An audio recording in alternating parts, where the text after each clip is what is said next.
Hello, my name is Jeff Johnson, a journalist and communications expert from the United States, and welcome. We are live from the European Union Parliament, and this is PADWEEK. Don't know what PADWEEK is? It is People of African Descent Week. And we have elected officials, we have those that work in the private sector and civil society that are all here to have conversations around not only the impact that people of color are making and that people of African descent specifically are making in Europe, but what do we need to do? How do we need to do it? What work is already happening? And how can we come together to do that work more effectively? And so to talk a little bit more about PADWEEK, I have with me three unbelievable people. Nero's from the UK, Jallow from Sweden, and Karen is with Each One Teach One. Let's get into this, and I'd love for you all to talk about, one, why this is important from your country's perspective, and what I think are some of the data that people may not be familiar with, to give them a snapshot of why people of African descent are coming together at all to do this kind of work. Nero, can we start with you? Great. So I'm Nero I work for the British Prime Minister as a special advisor. And one of the key things I'm leading on is the race disparity audit. So this is an audit that the Prime Minister launched to try to understand what is happening, to try to understand outcomes for different ethnicities in terms of public services. And what it showed was that there were quite some significant disparities for a variety of people, depending on their background. For example, there were some concerns raised through the audit about the number of young black people who are being excluded from school, the likelihood of being excluded from school. And the Prime Minister is very committed to responding from a policy perspective to address these concerns that communities have. Karen, what about you? I mean, Each One Teach One has been doing some incredible work, but clearly there have been things that you've seen a great deal of progress in and things that still need work. What's one thing that if the people listening need to know is just a critical area of work that needs to happen? What is it? As you mentioned, data is a critical work because there's a lack of data in Germany concerning people of African descent, concerning minorities in general. Because for now, we only refer to the so-called migrational background, meaning we only count people from the first and the second generation. My child, for example, definitely will be black, will not be counted because we don't have these kind of ethnic data. So this is something which we are pushing for as an organization within the civil society to actually spread the word about the collect of equality data, but also within the administration. Jallow, can you provide further context? Yeah, absolutely. From being an activist in politics, working on with the grassroots, but also trying to bring the voices of the grassroots, within the political room, political space, and try to somehow transform the voices of the masses and make policy out of it. When it comes to black people, we're saying between 15 to 20 million people in Europe. That's a large number of people, and most of them are marginalized. And it's important that we don't look at it as a national issue, but this is a global issue, because as a black person, regardless where you are around the world, you would face some of the discriminations and some of the problems that we see here today in Brussels, in Sweden, in Germany. We have that in common in the United States. Yes. So what we need to do, what we're working on here in Europe, is that we think it's important at policy level to have a framework strategy at EU level, a framework that would somehow force every member state to introduce law and policy and legislation that would protect black people within the national context. And that is something that needs to be seen at a European level. So with that, and part of the reason why we're here, what are some of the things that people are going to hear and see over the next 3 days?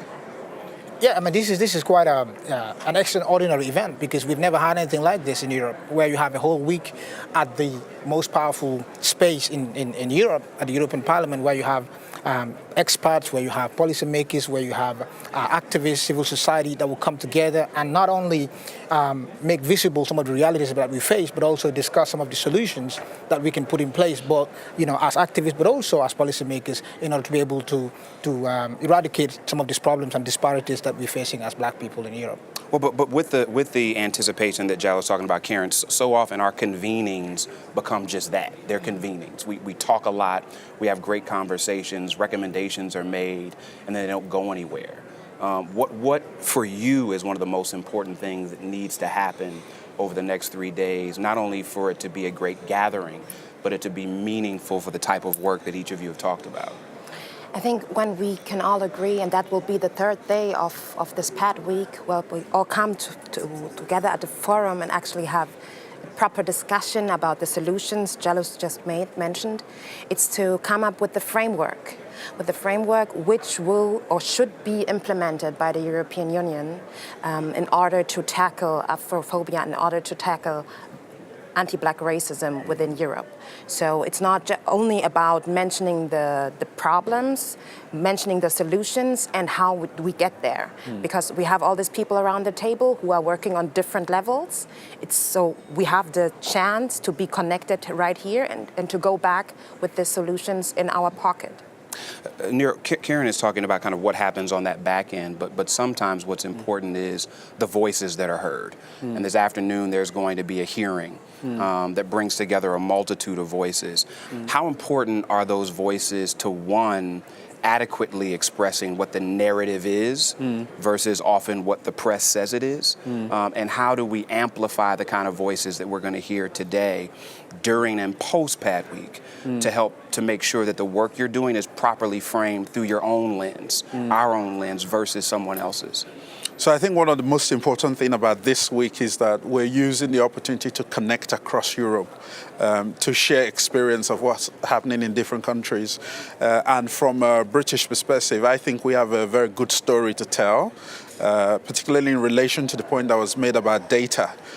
Because in the UK, as I've said, the Prime Minister has launched what we see as an unprecedented audit of all public services. So the data is there laid bare for everyone to see. And we can then start to think about how do we respond to it? How do we work both as civil society organizations and government, all of society, to address the gaps that have been identified? So I think each of the partners who are coming together today, sharing the experiences of what's happening in their individual countries, being able to take that message away of the things that we're learning from each other, because there are different positive stories from different countries, and being able to amplify that through our own social media networks and connections, and hopefully having a more sustained conversation. One of the points that was raised today was about having a platform, whether it's a physical platform or a digital platform, but having a very clear way in which we can connect and continue to have that conversation amongst ourselves in a way that the media might not reflect, but we as communities across both Europe and the United States can share those experiences. It's more real for us to share those experiences. And I can take the messages back to the UK that we've heard from Sweden, that we've heard from Belgium, all the different messages about the sort of solutions that people see and people share. We can share that across to our country as well. Jallow, when people hear about an event like this, sometimes they're intimidated. Oh my gosh, all these Black people are getting together. But this isn't just about internal coalition. This is also about the development of allies. Absolutely. What is the work that has to happen in order to make what's happening here internally expand the allies that exist in various parts of Europe, especially those who don't even realize they're allies? Absolutely. I mean, we can't do this alone. If you look at this building alone, I mean, you don't have the number of people of African descent that work here as policymakers, I would say less than 5.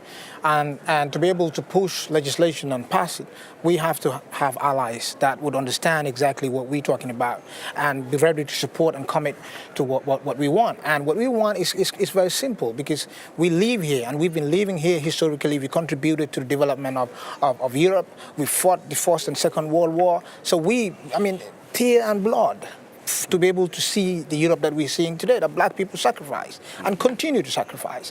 So it's important for us to have that narrative out so people don't just think we're just arriving here, because that's not right. And media would probably, often show that picture. They show new immigrants as if we're just arriving here. We've been here for a long time. Yes. We need to make sure that we have a new narrative, a narrative that would reflect reality as it is, the truth, make sure that we build allies based on the reality, and those allies hopefully will be able to help us support the initiatives that we have in order to be able to put the groundwork to make sure that everybody that lives in Europe would have their fundamental rights respected, that we have equal access to education, quality education, equal access to quality health, equal access, to justice, and so on. We need to make sure that this is fundamental. And Europe is, according to the founders of Europe, is based on that. It's based on the fundamental rights of every individual.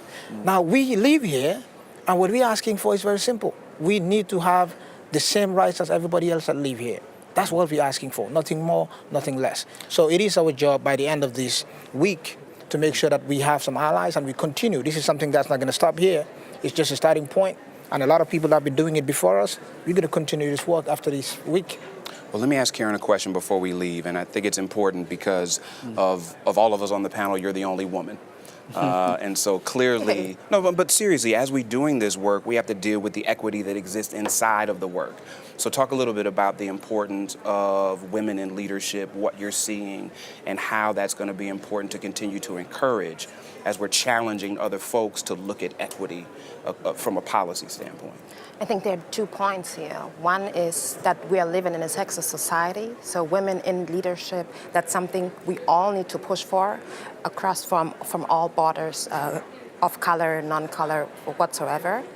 The other point is the intersectional point of discrimination, that when we look at discrimination within our communities, that the women are the most marginalized within our communities. So I think these are the 2 points we need to tackle, meaning that this lack of representation also needs to be closed by, we've been talking about affirmative actions when it comes to race, and we definitely need to talk about that within our communities when it comes to race and gender. So these are 2 important points, and I'm glad that you mentioned these at the end. Thank you. No, and so I'm excited about what's going to happen over the next few days. Thankful that you all are not just doing the work, but here to share it with those that are watching. And if you didn't know about PADWEEK, please share it with your folks on social media, be a part of the work, understand that it doesn't stop with a conversation, and what happens here is going to set the framework for what you have the ability to support wherever you are. Thanks for joining us. Thank you.